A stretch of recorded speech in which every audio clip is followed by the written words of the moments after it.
It's on here now. The goalkeeper's beat, and South Africa have done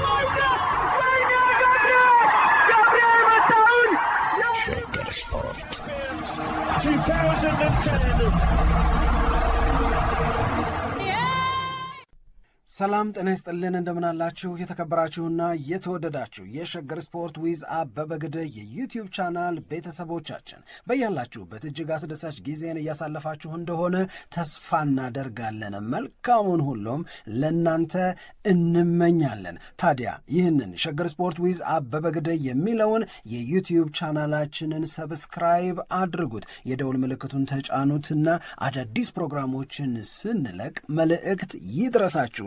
ላይክ በማድረግ እንዲሁም ደግሞ ሊንኩን ለሌሎች በማጋራት በተከታዮች ቁጥር እንድንበዛ የምንሰራቸው ፕሮግራሞችም ብዙ ሰዎች ጋር እንዲደርስ የምታደርጉትን ጥረት አጠናክራችሁ ቀጥሉ እንላለን። እስካሁን ላደረጋችሁልን ድጋፍ፣ እገዛ እና እኛን ለማንቃት ለሄዳችሁት ርቀት በሙሉ ምስጋናችን ትልቅ ነው። በጣም እጅግ በጣም አድርገን እናመሰግናለን። ወደምናነሳቸው ጉዳዮች እንሂድ። ይህንን ጉዳይ በተመለከተ የምንጀምረው በዚህኛው ምዕራፍ ላይ በዋናነት የምንነጋገረው ዓለም ዋንጫው እና በዓለም ዋንጫው ባለፉት ተከታታይ ቀናት ያየናቸው ጨዋታዎች፣ በጨዋታዎች ውስጥ የነበሩ ቁም ነገሮች ናቸው የምንነጋገርባቸው።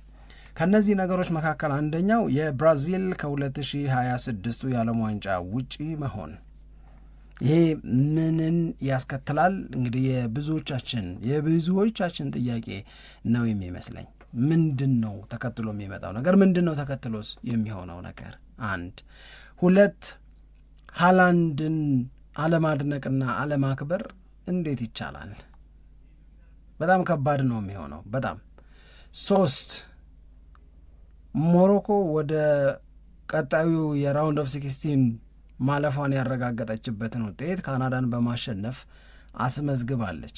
ሞሮኮ በምድብ ማጣሪያ ሞሮኮ በተለያዩ እርከኖች ባደረገቻቸው ጨዋታዎች በጣም ጠንካራ ብሔራዊ ቡድን መሆኑን አስመስክሮ በዓለም 6ኛ መባሉም ልክ ነው አስብሎናል። የሞሮኮ ብሔራዊ ቡድን ሞሮኮ ለአፍሪካ ኩራት ትሆናለች። አዎ ምንም ጥያቄ የለውም። ነገር ግን በዚህ ዓለም ዋንጫ እንደ ኬፕ ቨርዴ አፍሪካንና ራሱን ያኮራና ያስከበረ ሀገርስ አለ ወይ? የእውነት ለመናገር እንግሊዝ ከሜክሲኮ ሌሊት ያየነው ጨዋታ በኮሜንታተሩ ሐሳብ ላለመስማማት እድል ያለን የማይመስለኝ እኔ ብቻ ነኝ ወይስ እናንተም እንደዛው ናችሁ? በዚህ ዓለም ዋንጫ ያየነው ምርጡ ጨዋታ ነው አለ እንግሊዝ ከሜክሲኮ። እንግሊዝ 3-2 በሆነ ውጤት አሸንፋ 11 ደቂቃ ተጨምሮ የነበረው ፍስፍስ ከእንግሊዝ ብሔራዊ ቡድን ተጫዋች በቀይ ካርድ ወጥቶ ሜክሲኮ እነሱ ላይ ለመድረስ ይሄ በቃ አቅቷቸው የመጨረሻ የመሮጥ አይደለም የመራመድ አቅማቸው ሁሉ ዲፌንድ አድርገው ያንን ውጤት ይዘው የወጡበት ትግል ከባድ ነው። አንዳንዴ እንደዚህ ከሞከሩ እንደዚህ ከለፉ በኋላ እንደው ቢሸነፉና ከውድድር ቢወጡ ይወቀሱ ይሆንላል። ዛስ ማክሲመም ማድረግ የሚችሉት እኮ ይህንን ለመረዳት ጁድ ቤሊንግሃምን ጨዋታው ሊያልቅ አካባቢ ማየት ኳስ ባጠገቡ ጋር ይዞ እየሄደ ምንም ለማድረግ አቅም ያጣበትን የመጨረሻውን ቅጽበት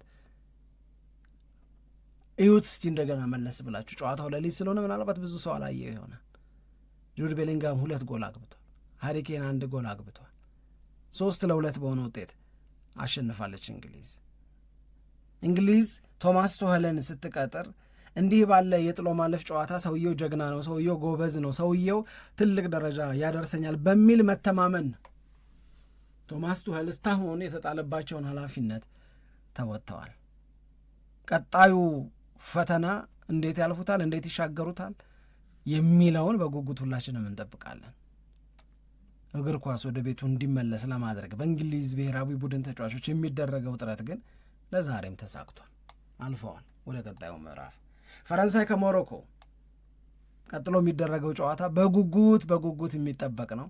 ሌሎች ጨዋታዎችን ከማንሳቴ በፊት ስላለፉት ብሔራዊ ቡድኖች ነው ማነሳው። ፈረንሳይ ከፓራጓይ ጋር የነበረው ጨዋታ የፓራጓይን ግግምና ያየንበት ምን አይነት ብሔራዊ ቡድን ነው ያስባለ። የእውነት ለመናገር ይህንን የኔ ንግግር ያንን የፓራጓይን ብሔራዊ ቡድን የሜዳ ውስጥ ድርጊትና ተግባር በትክክል ሊገልጽላችሁ ስለማይችል ዝላታን ኢብራሂሞቪች ያለውን ነገር ልንገራችሁ። ዝላታን ኢብራሂሞቪች የፈረንሳይንና የፓራጓይን ጨዋታ ካየ በኋላ የፓራጓይ ብሔራዊ ቡድን ተጫዋቾች በፈረንሳይ ብሔራዊ ቡድን ተጫዋቾች ላይ ያደርሱ የነበረውን ትንኮሳ ከተረዳ በኋላ አንድ ያለው ነገር እኔ በዚህ ጨዋታ ፈረንሳዊ ሆኜ ሜዳ ውስጥ ብኖር ኖሮ 4 ቀያይ ነበራል፣ አንድ አይበቃኝም አለ።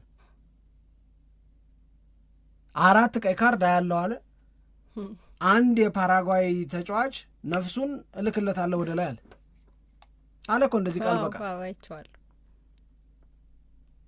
አሁን ኳስ ለሚወድ ሰው የፓራጓይ የሜዳ ላይ ድርጊት አጨዋውቷ ማድረግ ያሰበችው ነገር ምናምን ደስ አይልም፣ በጣም ደስ አይልም። ሆነን ለመናገር ግን በዛ ፍራስትሬት ሊያደርግ በሚያስችል ሁኔታ ውስጥ ፈረንሳይ አሸንፋ ወጣች። እኔ ኪሊያን ምባፔ ከዚህ በፊት 2 ጎልም እያገባ በጣም ዶሚኔት ያደረገበትን ፐርፎርማንስ እያሳየም ጭምር ጨዋታን ሲጨርስ በዚህ መንገድ ሲደሰት ያየሁት አይመስለኝ። ደስታው በጣም በጣም በጣም በጣም ልዩ ነው። እያወራን ያለነው ስለ ዓለም ዋንጫ ነው። እንደገና ዛሬ ስፔን ከፖርቹጋል አላት። ምን ይውጣሃል? ይሄንን አለማየት አትችይም። ስፔን ታልፋለች፣ ፖርቹጋል ትወድቃለች። ፖርቹጋል ታልፋለች፣ ስፔን ትወድቃለች። ይሄ ጥያቄ ያለን ለሁላችንም። ክርስቲያኖ ሮናልዶ ምናልባት ዛሬ ኔይማር ትላንትና እንዳደረገው ከብሔራዊ ቡድን በቃኝ ይል ይሆን? ስፔን ካሸነፈች፣ ፖርቹጋል ከተሸነፈች፣ ይህ እኮ ትልቅ ጨዋታ እኮ ነው። ትልቅ ጉዳይ በውስጡ የያዘ ዓለም ዋንጫ ኳስ።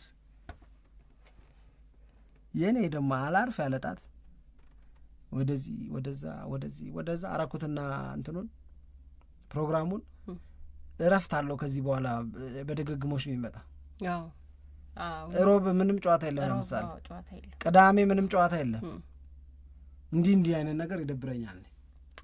ዝም ብለው ቢፈሳፈሱ ነው ለእኛ አሪፍ ነበረ። ግን ያው በሚቀጥለው እሁድ ደግሞ ያልቃል። የማለቂያ ጊዜውም ደረሰ። ከጠበቅነው በላይ የወደድነው የዓለም ዋንጫ ይመስለኛል። እኔ ጾሙ እሁድ ይፈታል። የሚቀጥለው እሁድ ጨዋታ አለ።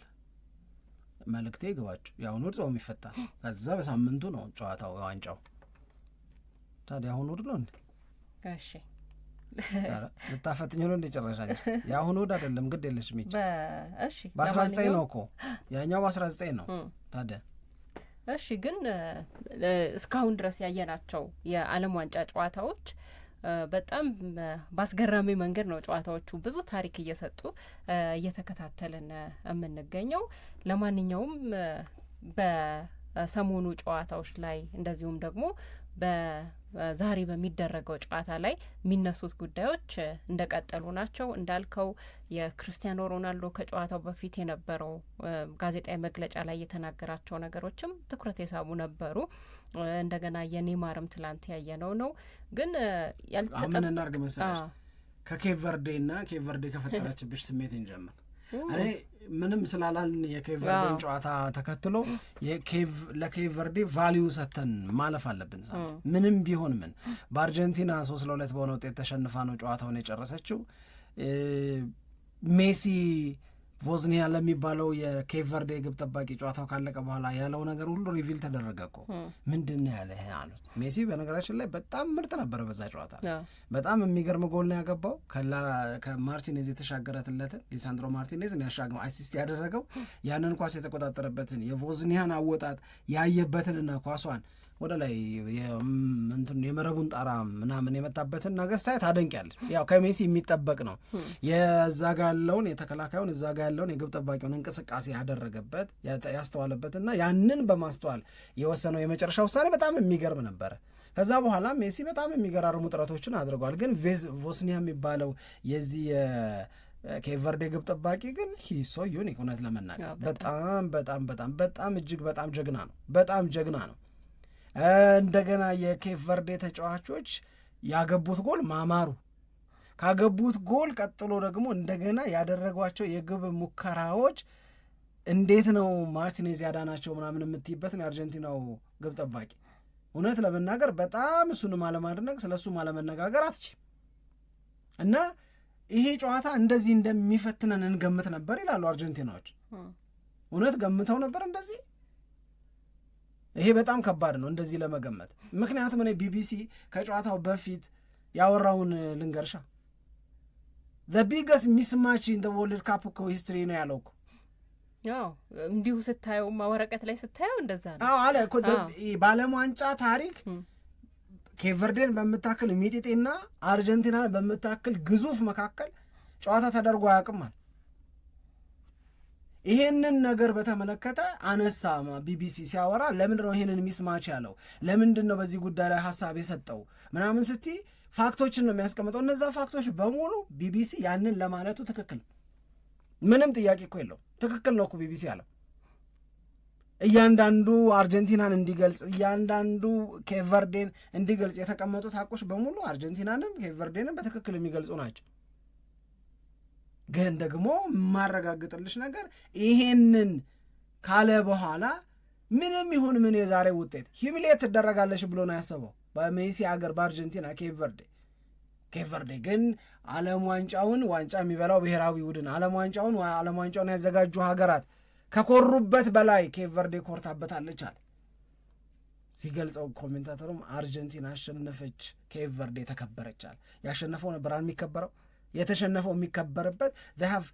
እንደውም አንድ ስለ ህይወት ሁሉ በህይወት በጣም ብዙ ነገሮችን ልታጣ ትችላለህ፣ ግን በኬቨርዴ መንገድ እጣ የሚል እኮ ንግግር እኮ ወጣ እኮ። በኬቨርዴ መንገድ እጣ ማለት ምትቺውን በሙሉ አድርገሽ የሚበላሽ ከሆነ የሚበላሽ፣ ማይሳካልሽም ከሆነ አይሳካ፣ ሳትቺም የምትቀሪ ከሆነ ሳትቺ ቅሪ፣ ግድ የለም ተሸንፈሽም ከሆነ ተሸነፊ።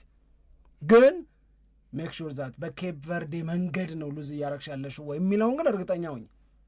ከተሸነፍሽ በኋላ ሰዎች እንዲያጨበጭቡልሽ፣ ባርኔጣ እንዲያነሱልሽ፣ ክብር እንዲሰጡሽ የሚገባ አይነት ሽንፈት ከሆነ ተቀበዩ። ፕራውድሊ ነው የምትቀበዩ። ስለዚህ ዩ ሜይ ሉዝ ኤቭሪቲንግ በህይወትሽ ያለ፣ ግን ኢዚት ኢኔ ኬቨርዴ ወይ እሱ መጠየቅ አለበት። እንዴት ደስ እንዳለኝ ይህ አገላለጽ ልነግርሻለች። በኬቨርዴ መንገድ ነው ምንም ነገር መሸነፍ ያለብሽ፣ የምትችይውን እስከ መጨረሻው ድረስ አድርገሽ ማለት ነው። እና የኬቨርዴ ተጫዋች ያለው አይ ቲንክ ልክ ነው ብዬ ሙሉ በሙሉ የምቀበለው።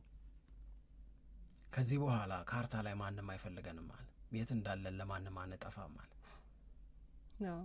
ገብቶሻል? ገብቶኛል። ስለዚህ አሁን ካርታ ላይ አለች ማናት 540 ሺህ ናት፣ የት ናት፣ እንደዚህ የት ነበሩ ምናምን የሚል ነገር ሁሉ አሁን እንደውም በጉግል ላይ ኬቨርዴ በመፈለግ ራሱ በጣም ቀዳሚ እየወሰደች ነው። ሰዎች እንዴ ኬቨርዴ ማናት፣ የት ነው የምትገኘው፣ ምንድናት የሚለው ነገር አእምሯቸው ውስጥ ጥያቄ ፈጠረ። ይህንን ጥያቄ ያመጣው የኬቨርዴ የዓለም ዋንጫ ላይ ተሳትፎና ጀግንነት ነው። እና አሁን ብዙ ሰዎች ሰርች ያደርጋሉ ስለ ሀገሪቷ፣ በጣም ብዙ በቃ ጥያቄ ያላቸው ማወቅ ይፈልጋሉ። እና ግን ከሁሉም በላይ እኔም በጣም ስሜቴን የገዛው ነገር የትኛውን ቦታ ላይ ብታይ ኬቨርዴን በተመለከተ ስለ ጀግንነታቸው ነው የሚጻፈው። ሌላ ይሄ እግር ኳስ ተሸንፈው ወጡ የሚጠበቅ ነው፣ ወይም በቃ አሁን ሌሎች ብሔራዊ ቡድኖች ተሸንፈው ወጥተዋል፣ ወጡ ነው። 4 ጨዋታ እኮ ነው የተጫወቱት። 4 ጨዋታ ሲጫወቱ 3ቱን ዓለም ዋንጫን አሸንፈው ከሚያውቁ ብሔራዊ ቡድኖች ጋር ነው ያደረጉት። ከማጋ ከስፔን ጋር፣ ከማጋ ከዩራጓይ ጋር፣ የመጨረሻው ጨዋታ ከአርጀንቲና ጋር። የአርጀንቲና ደግሞ ያለፈው ዓለም ዋንጫ አሸናፊም ጭምር ናት። ገብተሻል? እነዚህን 3 ብሔራዊ ቡድኖች 2ቱን ነጥብ ማስጣል፣ አርጀንቲናንም በመደበኛው ደቂቃ ነጥብ ማስጣል፣ የአርጀንቲና ብሔራዊ ቡድን ተጫዋቾች ላት እስኪላቸው ድረስ አቅቷቸው እንዲታዩ ማድረግ ትልቅ እፎይታ ነው የተሰማቸው የአርጀንቲና ብሔራዊ ቡድን ተጫዋቾች ጨዋታው ሲያበቃ ማለት ነው። ለፊፋ ምን ያህል ድጋፍ እንዳስገኘለት እኮ ልነግርሽ አልችልም። ፊፋ እንዴት ነው በቃ እነዚህ ሰዎች የፊፋ ሰዎች ከገንዘብ ጀርባ ነው ያሉት፣ ስለ ገንዘብ ብቻ ነው የሚጨነቁት ምናምን ሲባል እንዳልነበረ የፊፋ 48 ማድረግ የብሔራዊ ቡድኖቹን ብዛት ተቃውሞ አስነስቶ ነበር። ከሚቃወሙት መካከል እንደ ኬቨርዴ ከሆነማ 48 እንኳን አረከዋሉት እኮ ከጨዋታው በኋላ ኬቨርዴን እንድናይ ዓለም ዋንጫው 48 መሆን ነበረበት። ኬቨርዴን 48 አድርገህ ስላመጣህ ይሄን ነገር ቆም ብለን ማሰብ አለብን። እርግጠኛ እንሁን በዚህ 48 ብሔራዊ ቡድኖች በሚሳተፉበት የዓለም ዋንጫ ላይ ናሽናል ቲም ስለ ኬቨርዴ የሚመጡ ከሆነ በቃ ዩ ዲድ ግሬት አይነት ነገር አሉት። እነ ኢያን ራይት እነ ጋሪ ኔቭል ሁሉ የዚህ ሀሳብ ደጋፊ ሆኑ። ለማን ብለው? ለኬፕ ቨርዴ ብለው። አንተ ጀግና ነህ አለው ሜሲ እንትናን በረኛውን ቦስኒያን፣ አንተ ጀግና ነህ፣ በእርግጠኝነት የሀገርህ ልጆች ይኮሩብሃል አለው። በአንተ ከመኩራት ውጭ ምንም አማራጭ የላቸውም አለው። ከ3 ሳምንት ከ4 ሳምንት በፊት ማንም የማያውቀው ሰው ነው ይሄ ግብ ጠባቂ። አሁን የእሱን ያህል ደግሞ ስሙ የሚነሳ ስሙ በጉብዝና የሚጠቀስም ሰው የለም። ክለብ አልባ ነው። አሁን ክለቦች ይፈልጉታል። እድሜው 40 ነው፣ ግን ስቲል ሰርቭ ማድረግ እንደሚችል በተግባር አሳይቷል። ከፊት ለፊቱ ስፔንን የሚወክሉ ምርጥ የፊት መስመር ተጫዋቾች፣ ከፊት ለፊቱ ሜሲን የመሰለ ምርጥ አጥቂ፣ ከፊት ለፊቱ የዩራጓይ ተጫዋቾች ምናምን ሁሉ ሞክረውት አልሆነም። አንድ ግብ ጠባቂ ብቻ ነው ከሱ በላይ በዓለም ዋንጫ ብዙ ኳስ ያዳነው ተብሎ እኮ የሚጠቀስለት። ወደ ሀገራቸው ሲገቡ ቪዲዮን አየሽ? የተደረገላቸውን አቀባበል ስቴዲየሙ ሞልቶ ማንም ቤቱ አልቀረም። የሚተዋወቁ ይመስለኛል ሁሉም። ሲሸልስ ስንሄድ እድሜ ለሃይኒከን የኢትዮጵያ ብሔራዊ ቡድን ሲሸልስ ላይ ጨዋታ ኖሮት ሃይኒከን አውሮፕላኑን ቻርተር አድርጎ ተዚልሻ በነፃ ይዞን ሄደ እኮ ጋብዞን ማለት ነው። ሙሉ አውሮፕላኑን የኔ ይሁን አለ ሃይኒከን። ከዛ አውሮፕላኑ ላይ ምናምን ተለጣጠፈ የሃይኒከን እንትን የዋሊያ ቢራ ብራንድ ተደርጎ ማለት ነው። ከዛ እዛ ሄደን ስንጫወት ሲነግሩን ሲሸልሶች የሚነግሩን የነበረው ነገር ሁላችንም እንተዋወቃለን። ትንሽ ናቸው በህዝብ። ከዛ ሁላችንም እንተዋወቃለን። ማን እዛ እንደዛ ይመስለኛል ኬፕ ቨርዴ እና እንዴት ፕራውድ እንደሆኑ ልነግርሽ አልችልም። እና ዊ ታንክ ዩ ኬፕ ቨርዴ እውነት ለመናገር በደንብ መመስገን ያለባቸው ናቸው ብዬ ነው ማምነው እኔ። በጣም ነው የምነግርሽ። እና they did really great። ይህንን ሳንል ስለ ብራዚል መውደቅ ማውራት አልነበረብንም። እኔ በደንብ ነው የኬፕ ቨርዴን 2ኛ ጎል ያገባው ልጅ እዛ ጋር ሄዶ የፈለጋት ልጅ የልጅቷ መዘግየት ላየው ሰው ነው የሚገባው። ሊስም እኮ ነው አጥር ዘሎ የማስታወቂያ ቦርዱን ዘሎ አምጧት ልጅቷን አለ። ልጅቷ ዘግይታ መጣች። እሷ እስክትሳም ድረስ እኛም ቁጭ አንጠበቅ። ኬፕ ቨርዴን ደግሞ ሁላችንም በክብር ግንባሯን ስመናል። እውነት ለመናገር they make Africa proud። በጣም የሞሮኮ ኤክስፔክትድ ነው፣ አይደንቀኝም። የኬፕ ቨርዴን ያህል አይደንቀኝም። እሺ ወደ ሌሎቹ ጨዋታዎች መሄድ እንችላለን። እሺ ያው የሳምንቱ በጣም ትልቁ ርዕሰ ጉዳይ ይሄ ነበረ። እስካሁንም ሰዎች አድናቆታቸውን ለኬፕ ቨርዴ እየገለጹ ነው። ከዛ ደግሞ በተጨማሪ ያው ሌሎች ጨዋታዎችን አይተናል። ብዙ ሰዎች ቅድም አንተ ያነሳሁን የፓራጓይና የፈረንሳይን ጨዋታ በጣም አስቀያሚው ጨዋታ የተኛችሁ እንኳን ደስ አላችሁ የሚል አስተያየት የሰጡበት ነው።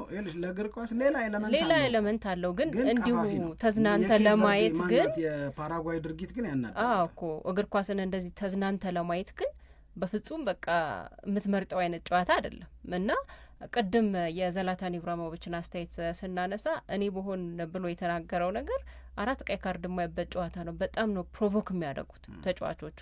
ከዛ በኋላ ግን የጨመረበት እና ጥሩ ነገር ቤስት ወይ በቃ ይሄን ለዚህ ነገር መልስ በመስጠት ጉዳይ ላይ ፈረንሳይ ያደረገችው ነገር ነው በቃ ምርጡ መልስ የሰጠችበት መንገድ ብሎ ተናግሯል። በጣም ተረጋግተው ነው ሲጫወቱ የነበረው። በዛ ላይ ደግሞ እንደምንም ብለው ጨዋታውን አሸንፈው ወጥተዋል። እና ይሄም አንድ ሌላ መልክ የታየበት የእግር ኳስ ሌላ መልክ የታየበት ጨዋታን የነበረው። ትላንትና ያልተጠበቀ ነገር ይመስለኛል የብራዚልና የኖርዌይ ጨዋታን በተመለከተ ብራዚል በቀላሉ ኖርዌይን ልታሸንፍ ትችላለች የሚል ግምት የነበራቸው ሰዎች አሉ። በሌላ መንገድ ደግሞ ማሸነፉ አይቀርም ግን ተቸግራ የምታሸንፈው ጨዋታ ነው የሚል አስተያየት የነበራቸው ሰዎች አሉ። ትላንትና ግን ጨዋታውን ስንመለከት በቃ ማድረግ ያለባቸውን ነገር በማድረግ ጨዋታው የሚፈልገውን ነገር በመስጠትና የጨዋታውን ሁኔታ በመቆጣጠር በጣም የኖርዌይ ብሔራዊ ቡድን ተጫዋቾች የተሳካ ጊዜ ያሳለፉበት ነው። ብራዚል ትላንት ጥሩ ነው የሚጫወቱት። ያው እኛ ለማየት የምንወደው አይነት ጨዋታ ነው አይደል? ፔናልቲ ጉማሬሽ እዛም ላይ ጥያቄ አለ። ከመቼ ጀምሮ ነው ለሱ ፔናልቲ እንዲመታ ፍቃድ የተሰጠው የሚል ጥያቄም አለ። ግን አልተጠቀመበትም። እንዳልተረጋጋ ደግሞ ያስታውቅ ነበረ። ገና ፔናልቲውን ሊመታ በነበረበት ጊዜ እንደገና ጎሉም በኔማር በኩል የተቆጠረው ያው በፔናልቲ አማካኝነት የተገኘ ነው። በጨዋታ ጎል ማስቆጠር አልቻሉም። የኤርሊንግ ሃላንድ አጠቃላይ ግን የሜዳ ላይ ቆይታ በመጨረሻዎቹ ደቂቃዎች ላይ ምን ያክል ውጤታማ እንደሆነ ያየንበት ነው። በነገራችን ላይ በብራዚል የፔናልቲ ኤሪያ ኤርሊንግ ሃላንድ የነካቸው ኳሶች 4 ብቻ ናቸው። ዋናው ብዙ ጊዜ የፈለገውን ያክል ሊቆይ ይችላል ኳስ ሳይነካ። ኤርሊንግ ሃላንድ ሜዳ ላይ ካለ ግን መጨረሻ የሆነ ነገር ሊያደርግ እንደሚችል እወቁ የሚል ሀሳብ ሁሉ የተነሳበት ነው። እሱ ራሱ እኔ በፍጹም ያልጠበቅኩት ነገር ነው የተከናወነው ብሏል ከጨዋታው በኋላ አስተያየቱን ሲሰጥ። ስታየውም ደግሞ በቃ የሆነውን ነገር አምኖ ለመቀበል ትንሽ ጊዜ የሚፈልግ ይመስል ነበረ ኤርሊንግ ሃላንድ ነገሩን ለማየት ለማገናዘብ፣ እውነት ነው ይሄ ነገር ብሎ። ምክንያቱም እኔም ለራሳቸው የሚነግሩት ነገር አለ ብዬ ነው ማስበው። እንዳልነው ነው የኖርዌይ የእግር ኳስ ደረጃና የብራዚል የእግር ኳስ ደረጃ በንጽጽር ስታስቀምጠው በመሀሉ በጣም ትልቅ ክፍተት ልታስቀምጥ ትችላል። ያንን እነሱም ያውቃሉ። የሚችሉትን ለማድረግ ወደ ሜዳ ይገባሉ እንጂ ውጤቱ የተገላበጠ ቢሆን ብራዚል አሸንፋ ወደ ቀጣዩ ዙር አልፋ ቢሆን የኖርዌይ ብሔራዊ ቡድን ተጫዋቾች ያንን ነገር ለመቀበል የሚከብዳቸው ይሆናል ብዬ አልረዳ። ግን ውጤቱም እንደገና ደግሞ በሜዳ ላይ የነበረውም ነገር በቃ የተገላበጠ ሆነ፣ ከታሰበውም በላይ ሆነ እና እነሱም በጣም የተለየ ደስታ ስሜት ውስጥ እንዲወድቁ ነገሩን ለመገንዘብ ትንሽ ደቂቃ ትንሽ ጊዜ እንዲፈልጉ ያስገደደ ድል ነው የነበረው። ለብራዚል ማዘን ይገባሉ የሚል ጥያቄ እየጠየቅኩ ነበር ራሴ። ትንሽ በጣም ብዙ ሰው ብራዚልን ይወዳል። በጣም ብዙ ሰው ብራዚልን ለመውደድ ብዙ ምክንያት አለ። የከረመ ምክንያት ነው። ግን ያ የከረመ ምክንያት ሮናልዲኒዮን በመውደድ ሪቫልዶን፣ እነ ቤቤቶን፣ እነ ሮማሪዮን፣ እነ ሮናልዶ፣ ሉዊስ ናዛሪዮ ዴ ላይማን አጠቃላይ ደግሞ ኦቨሮል የብራዚልን ፐርፎርማንስ በማየት በቃ የከረመ መውደድ አለን። ይሄ የከረመ መውደዳችንን የሚያዘልቅ ጉብዝና እስከሌለ ድረስ ምክንያታዊ መሆን የግድና አስፈላጊ ነው የሚመስለኝ። እኔ የብራዚል ብሔራዊ ቡድን ከሞሮኮ የብራዚል ብሔራዊ ቡድን ሀይቲን ሲያሸንፍ መቼም ሊደንቀኝ አይችልም ማለት ልገረም አልችልም የእውነት ለመናገር። ከዛም በኋላ የብራዚል ብሔራዊ ቡድን ባደረጋቸው ተከታታይ ጨዋታዎች ላይ ያሳየው ፐርፎርማንስ እውነት ያን ያህል ከብራዚል የምንጠብቀውን ነገር እያየን ነው ወይ? ብራዚል ይህንን የዓለም እግር ኳስ ዶሚኔት ያደረገ ሀገር ሲሸነፍም እንኳን አሳዛኝ ተሸናፊ ሆኖ ምናምን የሚሸነፍ ብሔራዊ ቡድን የምን ያህል የእግር ኳስ ወዳጆችን ልብ የሚገዛ በጎ ነገር አደረገ በዚህ ዓለም ዋንጫ ላይ ብትዬ ብዙ ሰው ከመጀመሪያው የምድብ ማጣሪያ ጨዋታ አንስቶ የትም አትደርስም እያለ የሚጠቅሳት ሀገር እኮ ነበረች ብራዚል። አረ ዝም ብሎ የትም ወይ ብራዚል የትም አይደርስም የምትይዋል አይደል? ስለዚህ በዛ አይነት የጊዜ ጉዳይ ነው እንጂ ብራዚል ከዓለም ዋንጫው መሰናበቱ አይቀርም ብለን የምንናገርላት ሀገር እውነት ለመናገር እንደዛም የሚያስጠረጥር ልክ ያልሆነ ነገር እንዳላትም እንኳን ብናቅ ብራዚል በኖርዌይ ተሸንፋ ትወጣለች ብዬ ግን አላሰብኩም። ምክንያቱም ራሷ ኖርዌይ እንዴት ነበረ ወደዚህ ጥሎ ማለፍ ምዕራፍ የገባችው የሚለውን ማስታወስ ያስፈልጋል። ኖርዌይ የትም አትደርስም አልን አይደለ? ከእንትና ጋር ተጫውታ ከፈረንሳይ አይደለም ከደቡብ አፍሪካ ከኮትዲቯር ጋር ተጫውታ ኮትዲቯርን ስታስወጣ ኮትዲቯር ነበር ማለፍ የነበረባት ምናምን እያል የትም አይደርሱም እያልን ነበረ እኮ። ኖርዌይን ራሱ ፐርፎርማንሳቸው ያን ያህል ኮንቪንሲንግ አይደለም። ለኖርዌይ ግን ይሄ ትልቁ ታሪኳ ነው። ትልቁን ታሪኳን በቃ ዓለም ዋንጫ አለማለፍ፣ በቶርናመንቶች ላይ አለመገኘት፣ ከዛ መገኘት መቻል፣ ከዛ ምድብ ማጣሪያውን ማለፍ፣ ከዛ እንደገና የመጀመሪያውን የጥሎ ማለፍ ምዕራፍ መሻገር። በብራዚል ተሸንፈው መውጣታቸው አይቀርም። በብራዚል ተሸንፈው ሲወጡ ሀፍ ሪዝን ሰለብሬት ሊያደርጉ የሚችሉበት ምክንያት አላቸው። ይሄ ነበር እኮ የዓለም ቋንቋ የነበረው። ይሄንን ቀይረው ብራዚልን አሸንፈው አሁን ገቡ። እንዲህ እኮ በጣም በጣም ትልቅ ነገር እኮ በጣም ትልቅ ነገር እኮ። ስለዚህ የኖርዌይ ብሔራዊ ቡድን እኔ ባለፈውን ብዬ ነበረ ሃላንድ የሚለካው እንደነዚህ ለምሳሌ በቁጥሮቹን በተመለከተ 4 ነው የነካው። አሁን ምን ይሆን ታዲያ 4 ስለነካ የእውነቴን እኮ ነው ነገር በቴስታ ያገባውን ኳስ ላየ እንደገና ያንን ኳስ እንዴት እንደገባባቸውን ብራዚሎቹም አላቅም ከዛ ርቀት መጥቶ ሲያገባ ያየ ኖርዌይ እንድትደሰት ብራዚል አንገት እንድትደፋ ካረገ በኋላ ሃላንድን 4 ነው ኳስ የነካው ሃላንድን ምናምን እያልሽ የገመገምሽ እኮ አትቀጥይ። የምታደርጊው ምንድነው? አፕላውድ ነው የምታረጊ። ለምን ብትይ የሱ የብሔራዊ ቡድን ትልቅ እና በጉጉት የሚጠበቀው አገልግሎቱ እንዲህ ያሉ ጎሎችን ፍሮም ኖዌር እያስቆጠረ ኖርዌይን መታደግ ነው። ኖርዌይን የበለጠ ከፍ ማድረግ ነው። ለኖርዌይ ከዚህ በላይ የለም። ብራዚልን ጥሎ በዓለም ዋንጫ ወደ ቀጣይ ጥሎ ማለፍ ምዕራፍ መሸጋገርን የሚያህል ነገር የለም፣ ምንም የለም። አየን እኮ ስቴዲየም ውስጥ ኔይማርም ሲያለቅስ የብራዚል ደጋፊዎችም ሲያለቅሱ አየን። ኖርዌዮች አልቅሰው ይሆናል ያለቀሱት፣ ግን በደስታ አንኢማጂነብል የሆነውን ነገር አደረግን ነው፣ ሊታሰብ የማይችለውን ነገር። አይ ቲንክ ዜ ወር ሬዲ፣ ራሳቸውም ዝግጁ ነበሩ መሰለኝ።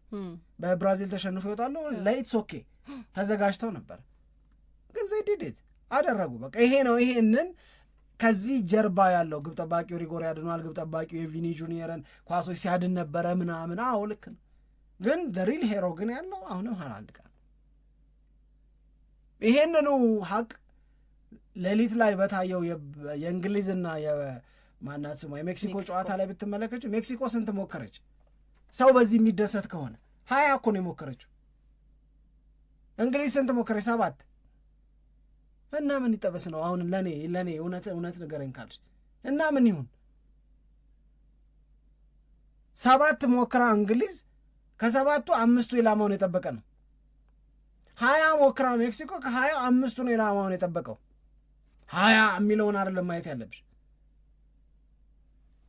ከ20 15ቱ ኢላማውን እንኳን አልጠበቀም። ቁጥሩ ግን ያ የተጋነነ ነው። የእነዚህ ግን ሞር ኤፊሸንት ነበሩ። ከ5ቱ ደግሞ ኢላማቸውን የጠበቁ ሙከራዎች 3ቱን ጎል አረጉ። እነዛ የዛን ያህል መሄድ አልቻሉም።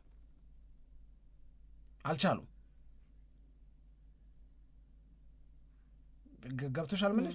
ሃላንድን የምትለኪው እንደዚህ ቁጥር አውጥተሽ እንደዚህ ምናምን ሳይሆን ሜዳ ላይ የገባው ሲያደርገው ያየነውን ነገር እንዲያደርግ and he did it right, he did it perfectly, so he's the happiest man in the world right now. በጣም ሁኔታውም ያሳያል እሱን እና የሚዲያዎች በቃ ትኩረት በሙሉ ኤርሊንግ ሃላንድ ላይ የሆነበት ነው። ደግሞ ስታየው በ11 ደቂቃ ውስጥ 2 ጎሎችን ነው ያስቆጠረው። ጨዋታው በቃ እያለቀ ነው በተባለበት ደቂቃዎች ውስጥ የመጡ ጎሎች ናቸው። ለኖርዌይ ብሔራዊ ቡድን ከዚህ በኋላ የሚኖረው ጨዋታ በሙሉ በቃ እንደ ቦነስ የሚታይ ይመስለኛል። በጣም ደስተኞች ናቸው። የብራዚል ግን በጣም የተቀናጣ ነገር ለማሳየት የሞከሩበትም ሁኔታ እንዳለ እኔ አይቻለሁ። ጨዋታው ላይ በጣም በተደራጀ መንገድ ጨዋታን ማድረግ የሚችሉበትን ሁኔታ አልፈጠሩም። ብዙ ክፍተቶችም አሉ የብራዚል ብሔራዊ ቡድን ላይ። ካርሎ አንቸሎቲም ቀያሪዎች ነበሯቸው። እነዛ ቀያሪዎችም ያን ያክል የተሳካ አልነበሩም። እንደውም ኔይማርም ተቀይሮ በሚገባበት ጊዜ እምነት ጣሉበት ማለት ነው። ካርሎ አንቸሎቲ ማለት ኔይማር ምን አይነት ጎበዝ ተጫዋች እንደሆነ እናውቃለን፣ ግን ካለው ወቅታዊ ሁኔታ አንጻር ከፊትነሱ አንጻር ደግሞ በዛ አይነት ወሳኝ ሰዓት ላይ ኔይማርን ወደ ሜዳ ሲያስገቡ በቃ የሆነ ነገር ይፈጥርልኛል ብለው አስበው እንደሆነ እንረዳለን። የራሱን የግል በቃ ደስ የሚሉ ሁኔታዎችን ለማሳየት ሞክሯል። ለብራዚል ለብሔራዊ ቡድን ግን የጠቀመ ነገር አይደለም። መጨረሻ ላይ በግል ሁሉም የየራሳቸውን ጥረት ያደረጉበት ነው እና ግን ያው የብራዚል መሰናበት እውነት ሆኗል። ለዛ ግን ብዙ ሰዎች ብራዚል በሜዳ ላይ የነበረው ፐርፎርማንስ በቃ የሚያሳዝን ተሸናፊ ነው የሚል ነገር ስላልሰጡን እኔ እንደዛ አልተሰማኝም። ብራዚል አሳዛኝ ተሸናፊ ነው ብዬ አንቸሎቲንም መውቀስ ይገባል። ለምንድን ነው የሚወቀሱት? የሆነ አንድ የአውሮፓ ሀገር መስላ ነው የመጣችሁ ለእኔ ብራዚል በእግር ኳስ ነው የምልሽ። ያንን የትሩ ከለር የብራዚልን እውነተኛ ከለር እውነተኛ መልክ ቢያንስ ይሄ ኳሱን እንደ ልብ ሲያሽከረክሩት ይሄ አንጀትሽን የሚያረሱት ነገር የለም። እኔ እኮ እንዴት ብዬ ልንገርሽ 1990 ላይ የብራዚል ብሔራዊ ቡድን በነካሬካ ተጫዋችነት ዘመን ማለት ነው በአርጀንቲና ተሸንፈው ሲወጣ የብራዚል መሸነፍ የሚያሳዝናቸው ሰዎች አሉ። ግን በናሽናል ቲሙ ለመኩራት ላሳየው ትግል ላሳየው ቤስት የሚባለው ፐርፎርማንስ ግን ትልቅ አድናቆት ወርልድ ዋይድ ሲሰጥ ትዝ ይለኛል እኮ ክላውዲዮ ካኒጂያ ጎል አገባ፣ አርጀንቲና 1-0 አሸነፈች። ግን አርጀንቲናን ግን መከራዋን ያበሉት፣ አንግሉን ይቀጠቅጡታል፣ ግብ ጠባቂውን ያሰቃያሉ፣ በጣም በተደጋጋሚ የግብ ሙከራ ያደርጋሉ። የቀረው ብቸኛው ነገር የብራዚል ጎል ማስቆጠር ነው። ብራዚል ጎል ማስቆጠር አልቻለችም። ከዛ በተረፈ ባለው ነገር በሙሉ ግን ብራዚል በጣም ፐርፌክት ነበር። እንዲህ ያለውን ምስክርነት ከሞሮኮ እንዲህ ያለውን ምስክርነት ኖርዌይን ካላሸነፍሽ እንዴት ነው ነገሩ? ተይ እንጂ አይሆን። እሺ ለማንኛውም ያው እነዚህን ነገሮች ተመልክተናል። ትላንት ቅድም እንዳለው ኔይማርም ከብሔራዊ ቡድን የተሰናበተበት የነበረው ያም በመግለጫዎች ላይ ከጨዋታው በኋላ የተሰማ ነው። በቀጣይ ኖርዌይ ከእንግሊዝ ብሔራዊ ቡድን ጋር የምትገናኝበት ጨዋታ ሃላንድ ከሃሪኬን በጣም የሚጠበቅ ጨዋታ ነው። ከዚህ በኋላ የሚኖሩ ጨዋታዎች በሙሉ በጣም የምንጠብቃቸው ናቸው። ሃላንድና ኤምባፔን እናያለን ብለን ስንጠብቅ ሃላንድን አሳረፉት። አሁንም በሃላንድና በሃሪኬን መካከል የምናየውን ጨዋታ ሃላንድን ያሳርፉት ይሆን? ግደላቸው ነው ግደልኝ በአይን ከማድረግ ይባላል እንዴ? የማይሆን እንደውም በጣም የግብ ማግባት ፉክክሩ ግን በጣም ቀጠለ። አሁን 7-7 ላይ ደረሱ ሶስቱም፣ ክሊያን ምባፔም ሜሲም እንደገና ደግሞ ኤርሊንግ ሃላንድም በዚህ ዓለም ዋንጫ ያስቆጠሯቸው ጎሎች 7 ደረሱ። ሶስቱም በውድድሩ ላይ አሉ። ገና ስንት ጨዋታ ተጫወተ? ሜሲ አንድ ይቀረዋል። አዎ በውድድሩ ላይ ደግሞ ስላሉ የወጣ ብሔራዊ ቡድን ስለሌለ በቀጣይ የሚፈጠረው ነገር ደግሞ ምን ጠብቀው? አዎ እንዴ ወይ ሃላንድ ወይ ሃሪኬን ይወጣሉ። አዎ ከሁለቱ አንዱ። አዎ ግን እዛ ጨዋታ ላይ ደግሞ ምን እንደሚፈጠር ደግሞ ገና አናውቅም። ሃሪኬን እንኳን ያው ፉክክሩ ላይ የለም፣ የሶስት ፉክክር ነው። ቅርብ ነው እሱም ቅርብ ነው ጨዋታው። ያን ያለ ሩቅ አይደለም እንጂ በኮከብ ግባግቢነት ፉክክሩ ሩቅ አይደለም። እሺ ለማንኛውም የዓለም ዋንጫ ጉዳዮችን በተመለከተ የተለያዩ ነጥቦችን ስናነሳ ቆይተናል። የእናንተንም እይታ አድማጮቻችን በትነግሩን በጣም በጣም ደስ ይለናል። ጻፉልን ነው የምንለው። እናመሰግናለን። ስንመለስ ላሚን ያማልን ወይም ክርስቲያኖ ሮናልዶን የምናሰናበትበት ምሽት ነው። ማን ቢሰናበት ደስ ይላቸዋል? ስንመለስ የተጫዋቾች የዝውውር ጉዳይ ላይ ማመን የሚያስቸግሩ ነገሮችን ሰምተናል። እንደዚህም ይቻላል እንዴ የምንባባልባቸው ኬዞች ተፈጠሩ። ተመለሰን እንምጣ።